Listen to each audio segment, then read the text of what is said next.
This is the Detroit Sports Podcast Network. What's up, Detroit sports fans? Welcome to the Fan Report, a show made by fans for fans, powered by the Detroit Sports Podcast Network. I'm Nick, and coming at us today is our boy Andrew's going to give us this week's topics. We'll kick things off on this episode with another round of this or that, this time extending beyond the realm of sports. We'll follow that up with debating the single biggest obstacles to the Lions actually putting themselves back in playoff contention.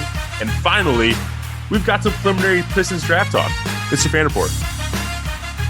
Okay, so starting with a little bit of this or that. So, Andrew, if you want to kind of lead off with that, please feel free, and yes, I will follow suit. With training camp set to kick off for the NFL in a little over a week now, there's still a lot of speculation as to, is it too early? Are we still going to have a season? The NFL is so adamant that they are still on target to start the season on time.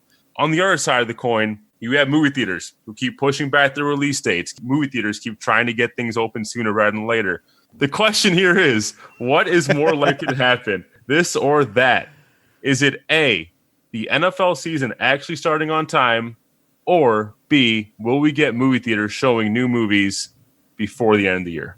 It's a good question, because honestly, both are in doubt and in indefinite doubt. I honestly, if I had to sit here and tell you to one or the other, if I had to pick one of the two, I would say that it's the NFL season starts on time. The reason being is because they're in a situation where they choose their own destiny versus movie theaters don't necessarily get to do that. They don't have that option. They're at the mercy of local and state governments, federal governments, and on top of that, obviously, the pandemic. I know football is as well, but if you look at some of the other sports leagues that are ramping up just like the NFL in terms of they've got training camps going, like the NHL, like Major League Baseball, who Major League Baseball is about to start games here very shortly, like the NBA as well, who's got their bubble going. The testing of the COVID testings actually in the at least the recent rounds of testing, including golf, have actually been pretty promising and have shown not a lot of new cases. I think it was Major League Baseball tested like 3,000 something people and had a positive test rate of less than 1% or something like that, which is right around where they wanted to be. Seeing the numbers like that kind of go to show that maybe people will be a little bit more responsible about this. Maybe the bubbles are actually going to work. And without the presence of fans and the crazy amount of media surrounding these teams, it lessens the exposure, provided that the players themselves off the field, outside the campus, are maintaining their responsibilities of social distancing and doing the proper protocols. But also the fact is, and when it comes down to it, is the NFL doesn't care about anything but themselves. They didn't care about domestic violence. They didn't care about the military. They didn't care about charity. They didn't care about anything. They've had scandal after scandal after scandal in terms of, or I should say bad press after bad press after bad press between the domestic violence, the pay for the charity ordeal with the military that they had, just numerous things that have put the NFL in a bad light. So if they didn't care then, why would they care now? The NFL will play in a hurricane if they had to. And so I don't think a pandemic that they can tell their players to just social distance and maintain their own personal bubbles and the teams their own personal bubbles, that's enough for them in their eyes. And that's why I think that they're going to play. And the fact that they get to choose their own destiny and choose whether or not they play and not anybody else makes that decision but them tells me that they're going to play. And they're going to be damn sure that they play. The owners are greedy as hell. They don't want to lose any more money. So absolutely they're going to be playing. And I'm going to agree with you, but I got a different point I want to bring up. And that's the fact that the NFL still has the added cushion of being able to carry out their activities without any fans present. Meanwhile, movie theaters, you can't show a movie to an empty theater. That's right. I mean, you could if you streamed it. Could you imagine them selling like virtual tickets? Ooh. And you let's go with Imagine Theaters or AMC Theaters sells like virtual tickets to a movie and you're watching it streamed. I mean, obviously the studios would be like, why the hell would they do that? We can just cut out the middleman and do it ourselves. But I mean, there is that route, but obviously that's not opening movie theaters. They deliver popcorn to your door too. Oh, that'd be nice. Can you imagine your popcorn's late? You're like pissed. We're already an hour into the movie. But yeah, so basically the studio system is reliant on distributing movies at a time when audience attendance would be at the peak point. However, the NFL can fully operate using ad revenue. Like they're not totally reliant on fan ticket sales, even though that's a big part of the revenue. They're not totally. They can operate at a profit. Well, they have the TV deals. They have the regional network deals that are massive amounts of money. So I think that is what comes down to the major point of why the NFL would feasibly open during a pandemic where they can't have attendance while a movie theater would still be closed. It comes down to movie theaters can't operate if people aren't there while the NFL can. Well, you also got to look at it in terms of, from what I can tell, it looks like the movie industry and the studios in particular have kind of taken 2020 and just called it a loss and just said, we're just going to push everything back. All the big movies have been pushed back to at least 2021 at this point. So with that being said, what would be the point of a movie theater opening when what big movies are coming out this year? There's nothing. Everything's been pushed back. So there's absolutely no reason. There's no big time box office draws coming out the rest of this year. So there'd be no point for them to even open in that regard because there's nothing to show. I mean, you'd be showing old movies. You'd be showing Endgame again. You'd be showing Spider-Man again. You'd be showing Mission Impossible again. There's nothing coming out in 2020 anymore that is a big enough box office draw that would make it financially feasible for them to open. And obviously for good reason at this point, because the studios are going to be worried about opening to, even if the theaters were to open to, say, a 25% or 30% capacity, look how much money's lost there. They lost 70% of their ticket revenue at that point. And movies that could have fought for potentially breaking into the top 10 of box office sales, well, good luck at that now. It ain't going to happen. If you look at a summer movie and you say, and studios estimate that we think this movie could probably peak at about $850 million in ticket sale revenue. If you're talking about 50% capacity at most, that's $425 million revenue lost right there. So it's a giant hit for a studio to release a big time movie during a pandemic. Exactly. So, and some of these bigger box office draws also have outrageous, insane budgets. And I'd be worried for some of them to even hit their budget if we're only at most opening up to 50% capacities. And that's if all 50 states even open. I mean, some of these states aren't even going to allow movie theaters to open. I mean, Michigan, for example, is looking at possibly going backwards, not forwards. So movie theaters are long off. So, but again, the NFL doesn't care. They don't have they don't have to worry about the fan element. So, absolutely. I think the NFL is going to end up playing well before we see movie theaters open. So are you making preparations for fantasy football season then? Or like how confident are you that you're going to be able to play fantasy football in September? I'm pretty confident. Again, like I said, I don't think the NFL cares, and I think they'd play in a hurricane if they had to. They just care about the almighty dollar, and that's about it. And so if the NFL is playing, obviously fantasy football is playing. So I absolutely do think that fantasy football is going to be a thing this year. Obviously, I'm curious to see how much effort and energy people put into it, because when it all comes down to it, there are far bigger things out in the world going on right now than fantasy football. But then again, for a lot of people, what else do they have to do? Exactly. So you could see some people focus all their energy and efforts and time into fantasy football, and some people forget about it altogether.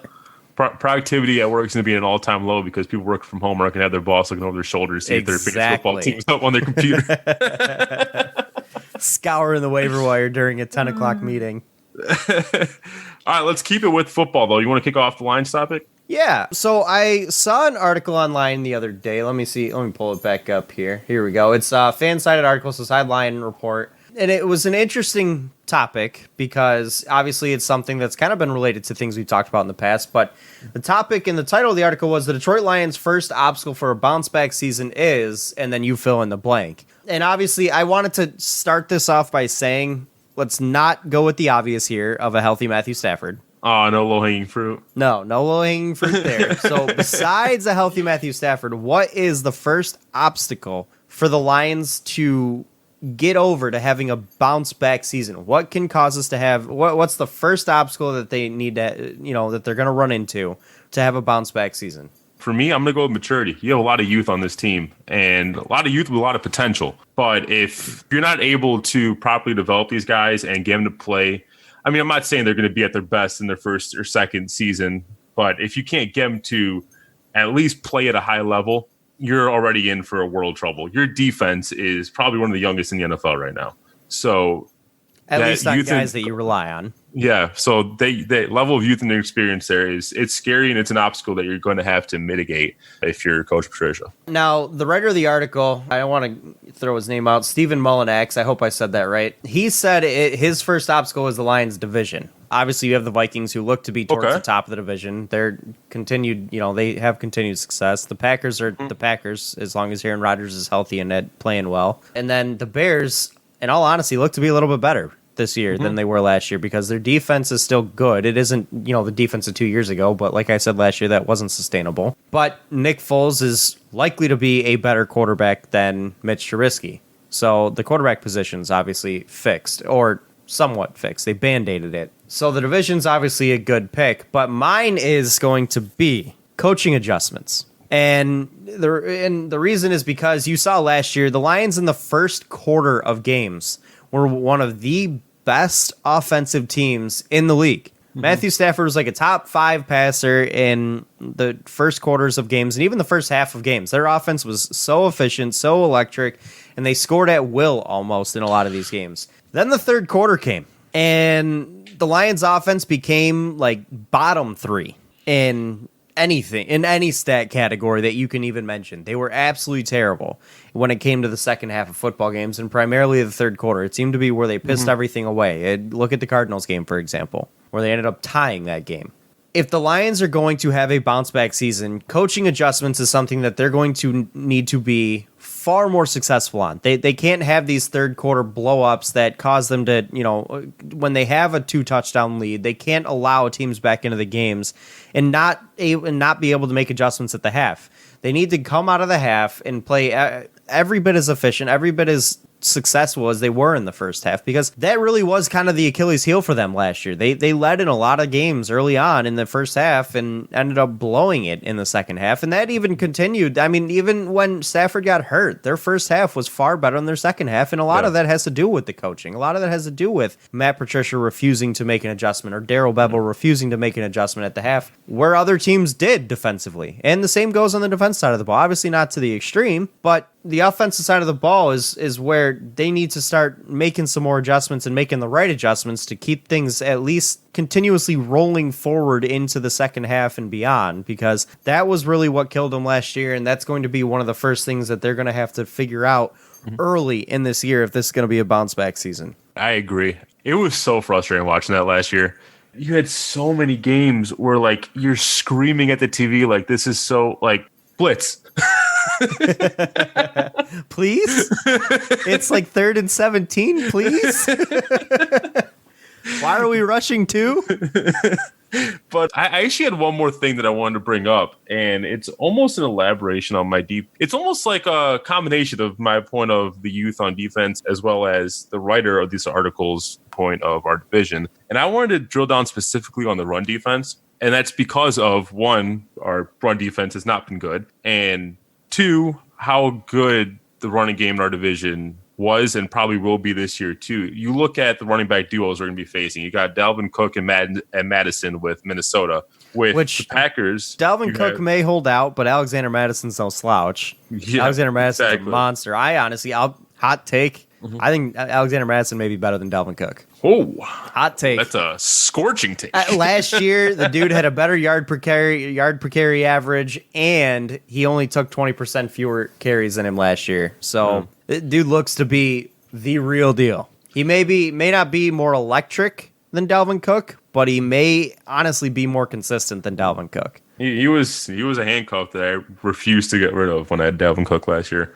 I just part of it is because I was so scared Dalvin Cook was going to get hurt. But you look at the Packers and you have the duo of Aaron Jones and Jamal Williams, and they drafted A.J. Dillon in the second round this year from Boston College. He's another really good running back. So I don't know what that running back duo is going to look like, if Jamal Williams can take a back seat or not. But I thought Jamal Williams got cut. Did he? If he did, I was not aware. I could be wrong. And then obviously you have with the Bears bringing back their running back duo of Tariq Cohen and Dave Montgomery. I just feel like you don't have any breathing room in this division in terms of run defense. You have to come out strong each and every game for the 6 games that you're facing these guys. And if you can't stop these running backs, who are basically going to be more than a 30-year schedule. You're going to be facing really good running backs. And if you can't find a way to stop the run, you're going to have a really hard time this year. I mean, that's true with pretty much any year. If you can't stop the run, you're going to get destroyed. I mean, in the NFL of today, having a top 5 or 10 back in the league is extremely important. But you get no respite in our division is what I'm getting at. No, absolutely not. Break. You've got a very difficult division when it comes to running backs. You've got some of the best backs, and you got top 10, top 15 backs galore in this division with David Montgomery, who, albeit didn't have a great season last year, but still looks to be a solid running back. But you also have Aaron Jones, and like you mentioned, and then you have Dalvin Cook and Alexander Madison. So there's no game in your division, mind you, you play each of these teams twice, that the running game is going to be easy to stop. They've got very good running backs back there, and it is obviously important to have a top 5 back in this league or a top back in this league, because look at the successful teams out there, and all of the teams in this division have proven that they value the running back position and are going to go that route. And honestly, the Packers in particular, to me, are a team that the Lions really have to step up against the run, just because in Matt LaFleur's offense, they're probably going to focus on the run quite a bit, considering the fact that Aaron Rodgers is old. He ain't the same player he was 5-10 years ago, and last year was a testament of that. So the running game may become even more of a role in this season for the Packers, especially with the success Aaron Jones had last year, and they want to keep that ball rolling. So the running game is going to be, stopping the run this year for the Lions is going to be a big one if they want to have any kind of success, especially inside their own division this year. Absolutely agree. I agree 100%. Any other points on the lines? No, that kind of fulfills this topic, I'd say. All right, let's switch over to some draft talk. So I think it's our first draft topic for the NBA this year, I want to say. But obviously nothing is set in stone for the draft. We don't know what spot the Pistons are going to be picking at.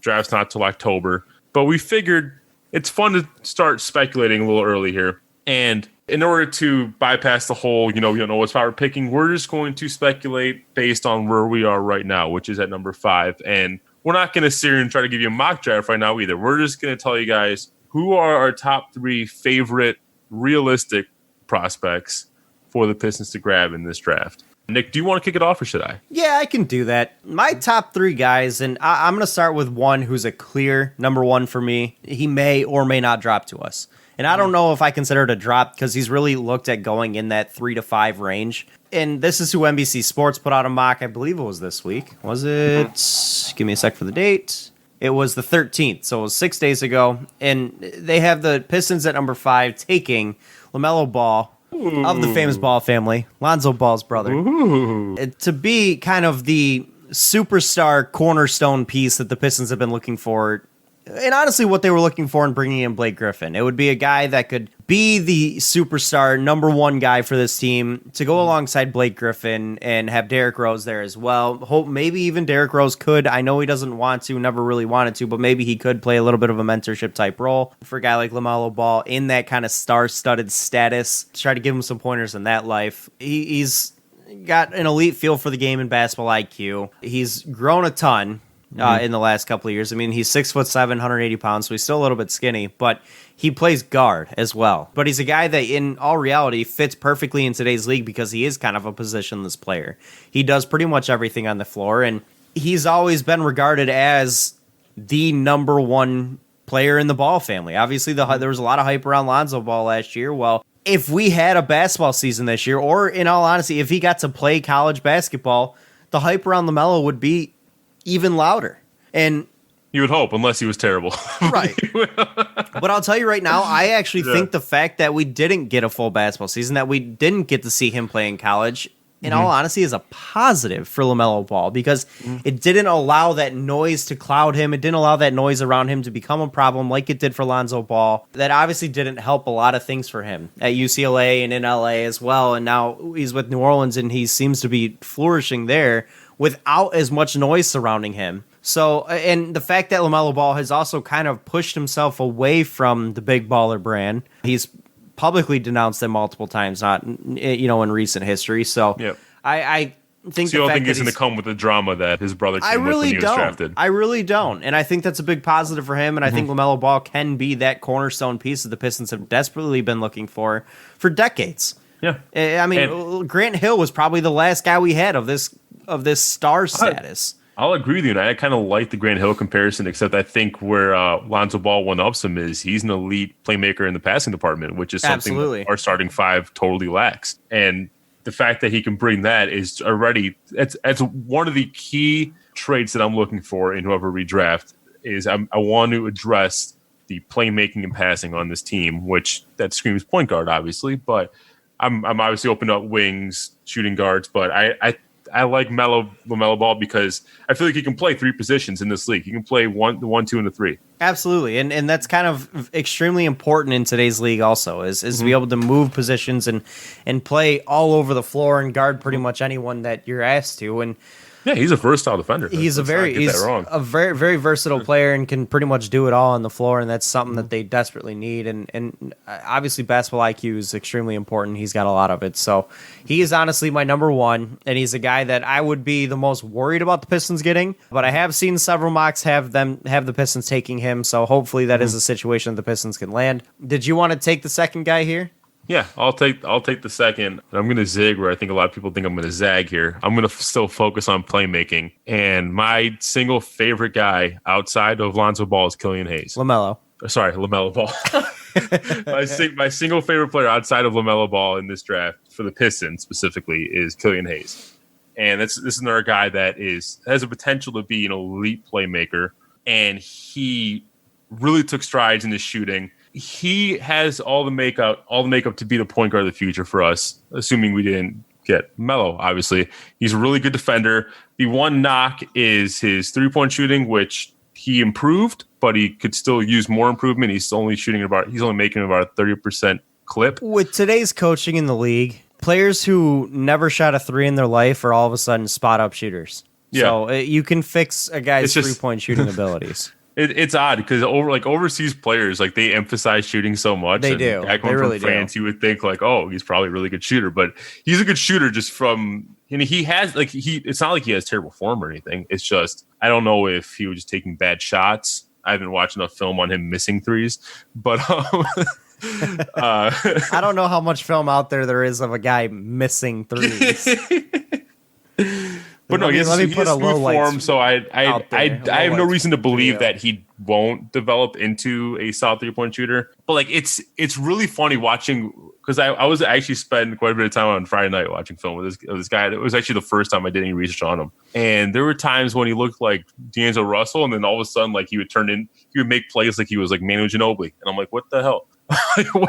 He's another guy who's similar to LaMelo Ball. Is versatile. He's a playmaker, and I think he's a perfect fit for what the Pistons would be looking for. Right. I completely agree. I like Killian Hayes a lot, and you bring in the point about him being an excellent passer, especially out of ball screens, which you know the Pistons love to run a lot of ball screens. So, and the fact that he's able to make elite level passes out of those screens is something that they're going to really look for, and hopefully that can turn into a successful 1-2 punch for the Pistons here. But a guy that I'm looking at, and now mind you, this may not be a top 5 player. He is moving up a little bit. It is a possibility here that he could rise even further, but it's another guard. He is kind of a leader on the floor and sticking with that playmaking ability, and this guy with terrific vision that literally can make any pass you ask him to.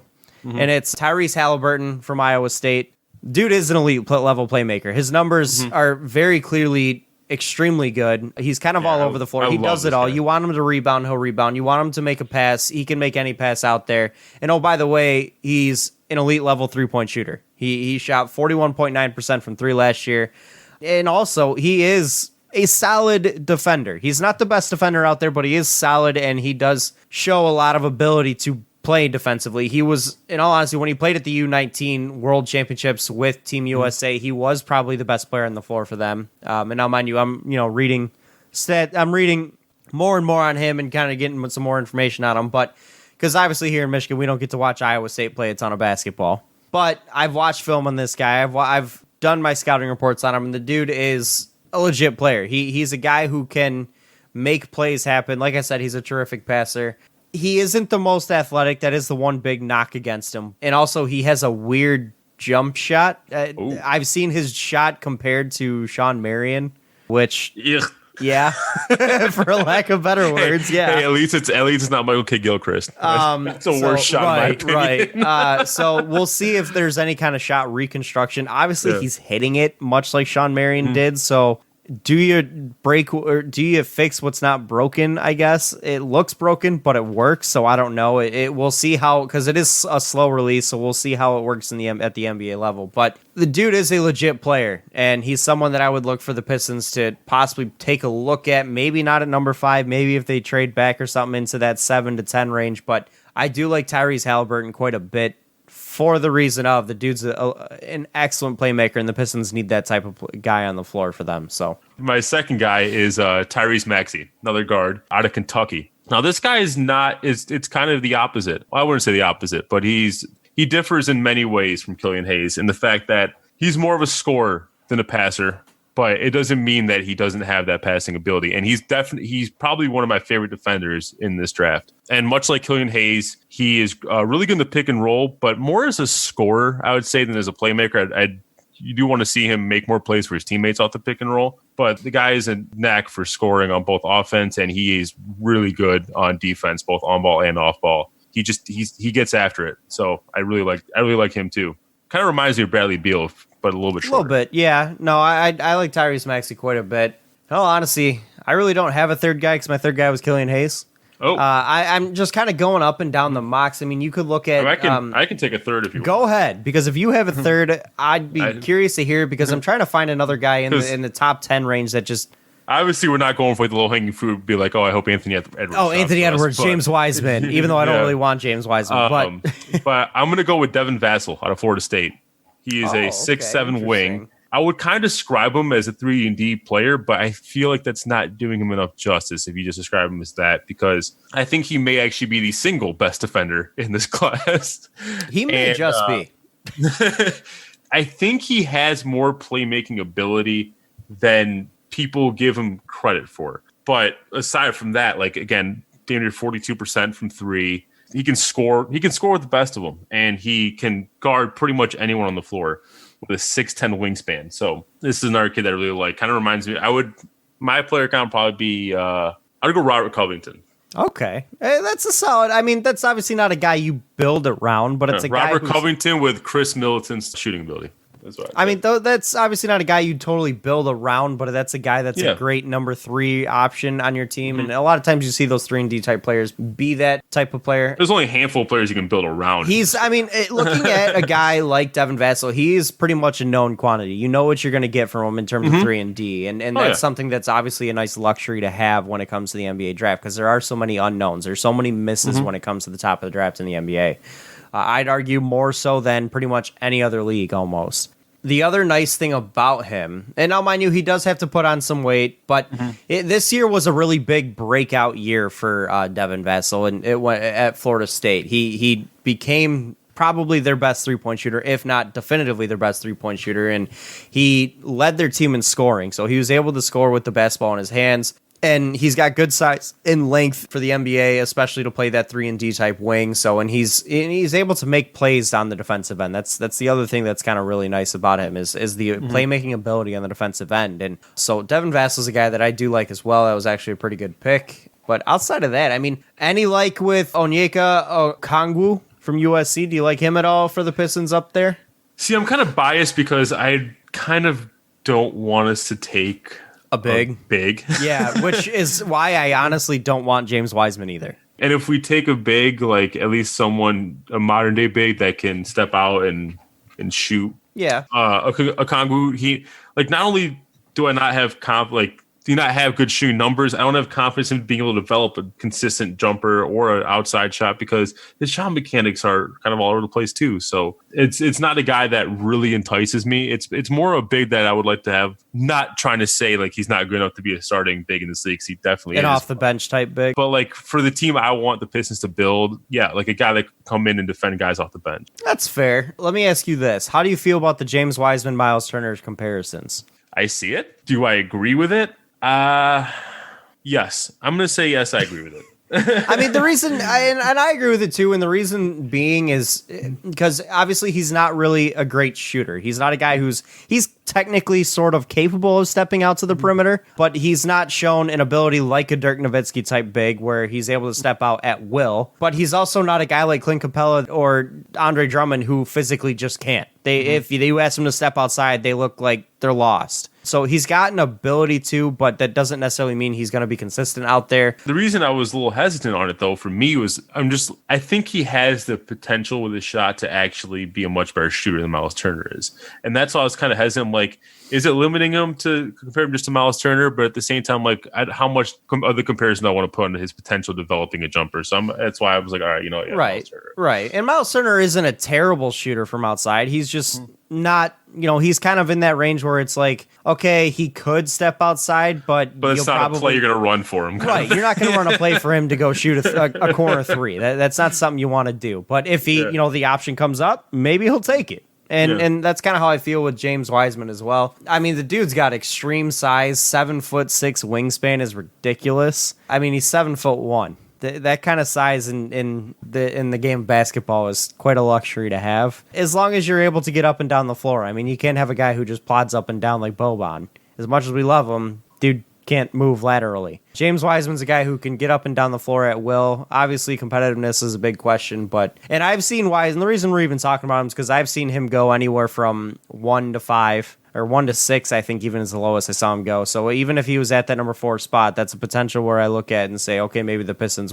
could be in a spot where they could potentially take him. But in all honesty, I would tend to stray away from a guy like Wiseman just because he doesn't really seem to fit into what I personally want the Pistons to build. I don't necessarily want to see another Andre Drummond in the middle. It didn't work before. Why would we try to do it again? Now, if you had to pick, not name LaMelo Ball, of the guys that are known to go in that top 5 to 6, if you had to pick one guy, who would be your number one? No, I haven't seen many mock drafts. Because I haven't seen many mock drafts where Killian Hayes is actually mocked in the top 5, but I think he's rising to the point where he might by October be a top 5 pick. I don't know if you would count Killian Hayes, but I could count Killian Hayes. He's a guy I could look at as being the guy. I think he is outside of LaMelo, I think he's my favorite player in this draft. I would probably agree with you. Killian Hayes probably is my favorite player in this draft outside of LaMelo in terms of who I think the Pistons could get. The one guy I look at, though, and it's because of what I think this guy could be, I think he could turn into an absolute superstar, and it's Obi Toppin. I loved watching Obi Toppin play at Dayton. The dude was just ridiculous. And he's got such a high floor as well that you're going to get at least something out of him.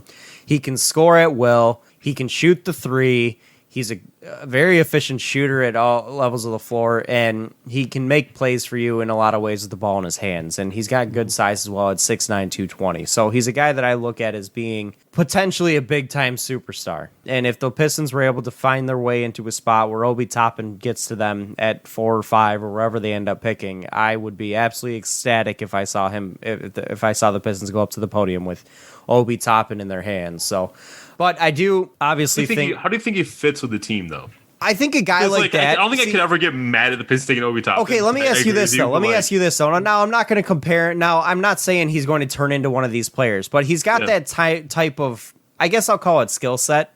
He's got that type of ability where. How does a guy like LeBron James to fit into a team, or a Giannis Antetokounmpo fit into a team? So you're saying he's the guy that you make your team fit. He's the guy that you build your team around. It's not how does he fit into this team. It's how does the team fit into him, and that's how you build it. And I think Obi Toppin's one of those guys that you build around. He becomes your number one guy. He becomes the guy that you build your team around, and you put the pieces around him to be successful. I think he's got that ability to be able to be a superstar in the league, and I think that's the type of guy that you want to be able to build around. Now, are you worried about the fact that he's like a total liability on defense, though, or? I mean, it's the NBA. Everybody's a liability on defense. It's 2020. I feel you. I got one guy I just want to mention. Speaking of total liabilities on defense, this is a guy that I legitimately don't know where he's going to go come October, because so far in mock drafts, he's actually gone pretty low in mock drafts. However, you look at some big boards like Kevin O'Connor's big board, for example. He is the number 8 overall prospect and a top 5 guard. And that is Tyrel Terry. And this is a guy I've been kind of enamored with since I started really taking a deep dive into these draft prospects. He is an insane lights out shooter, a fantastic playmaker. You watch film on him, it honestly does look, and I hate to make this comparison for a rookie, but it honestly does look like a young Steph Curry out there again. But the big knock here, and I think the reason why he's being mocked so low is, yeah, he's 6'2", but he's only 160 pounds. He's little. If you're an NBA GM, how worried are you about taking a guy that's only 160 pounds, even if he has normal height for a point guard? I'll be honest with you, weight can be added. There's tons of players who get to the league and they add a ton of weight. Steph Curry was actually a really good example of that. I mean, he's only 6'3", but I remember him being extremely skinny coming into the draft. Let me try to see if I can find his size.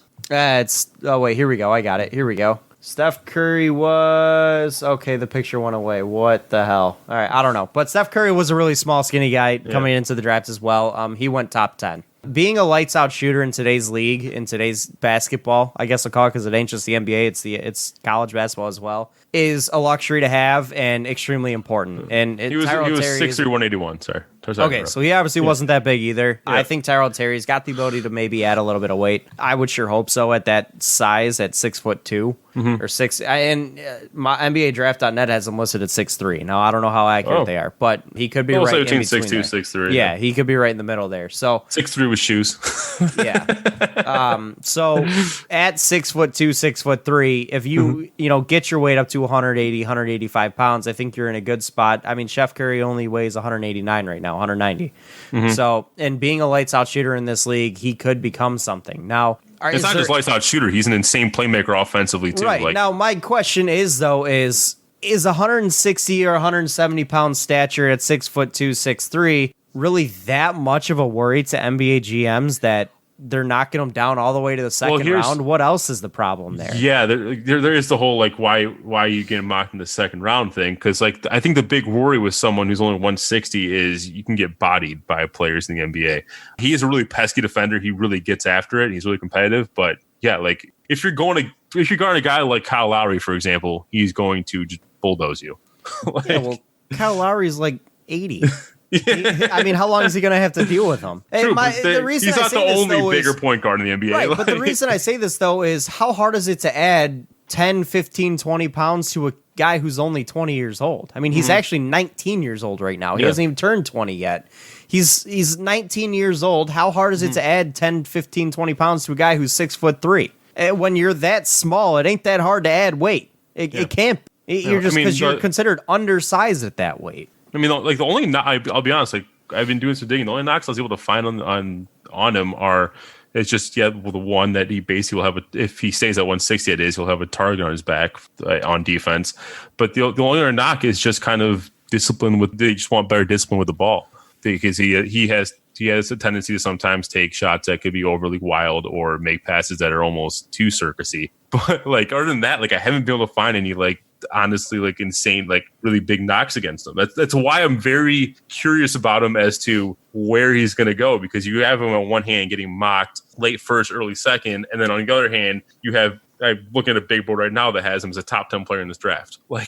That's why I'm so enamored by this kid. I don't know. I can't find an explanation for it either. And maybe it's where in the game against Cal, he only put up 6 points, and maybe he doesn't rise up in the big games. I don't know. But I mean, he's a guy I'd at least take a look at. I mean, anytime you compare the shooting abilities to a guy like Steph Curry, that's something that is eye-opening. So I would be curious to see if there's something else out there that, maybe he's a bad teammate, maybe he's a bad leader, maybe he didn't do well in school, and because of that, he's just, I don't know. I have no idea. I would think if you go to Stanford, you probably were a pretty good student in high school. That's not a college that just because you get 2.2, but you can shoot the hell out of a ball, they're going to let you in. No, you got to still be a good student to go to Stanford. Yeah. This isn't Michigan.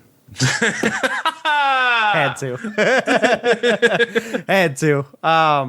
But...